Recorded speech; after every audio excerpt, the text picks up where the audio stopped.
Lal mar teko sitima e thoth gwenge ma pacho ka otieno ma piny oru godo kawuono nokelo godo ng'ikruok e achiel kuom masinde manyayo teko sitima mano gwenge ma Turkana. Jatend migao mar teko Davis Chirchir wacho ni chenro mar duoko teko sitima pod dhi nyime kendo nyalo rumo kapok piny oru Jumapil.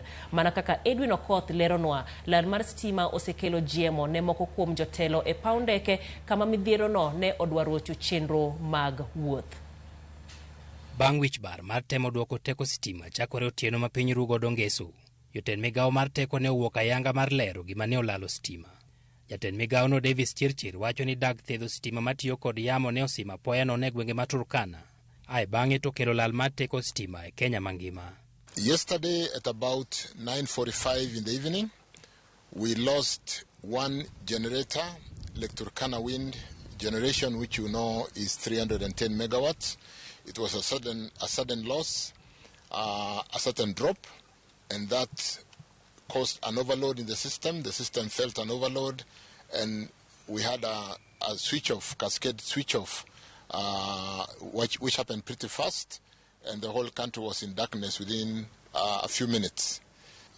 As soon as the problem was identified, we were able to isolate Lake Turkana physically and started building up the system to again provide power because we had identified where the problem was coming from. Jatend migao no wacho ni duoko teko sitima kao kinde malach kendo temo duoke mapiyo ne osekelo midhiero machielo. What must be understood in power systems is that when you generate, the load must be off-taken. You don't just generate if there is no load. So the process has been slow because bringing up a system during off-peak hours is quite a challenge. And that is why we are where we are today. In fact, we tried to hurry the building up of the system, and at about 3 o'clock in the morning, the whole system dropped again. So we are carefully bringing it up. We don't have any significant problem except that which has been isolated. Si mar dag thedho teko sitima ma Turkana bende ne obiro sama rach ka sitima ma Kenya nyiewo kowuok e piny mar Uganda bende ne onge kinde no. The challenge that we faced yesterday and we've not faced before is we would normally do what we call a black start. A black start is a back feed. Instead of the system giving you power, you feed it with power to start it up.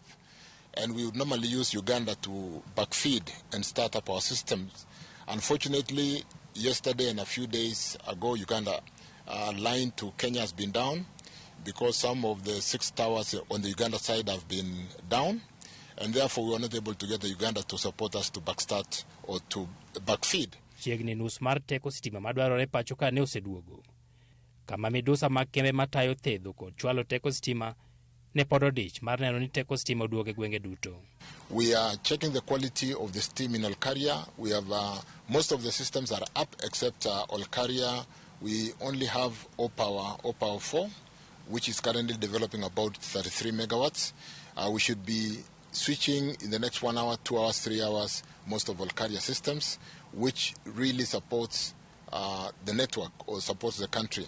And I do want to believe that as we go into the peak hour, most of the systems will be up and running.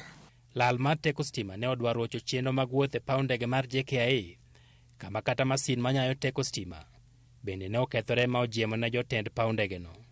Jatend migao mar wuoth Kipchumba Murkomen mano mondo JKIA ne olando lokruoge ma omiyo jotelo ariyo mag paw ndege no puko mogo.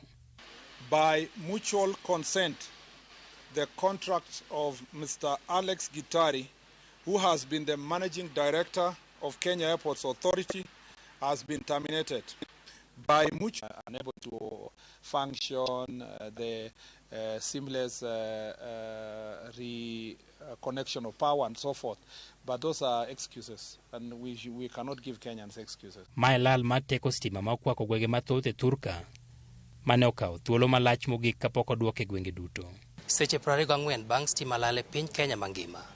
Nonro pod dhi nyime mar ng'eyo ni ang'o mano simo masinde mag nyayo teko sitima mayudore e gwenge Turkana mano kelo lal machalo kamano. Edwin Okoth, Ramogi TV, Nairobi. Moko kuom johala e pacho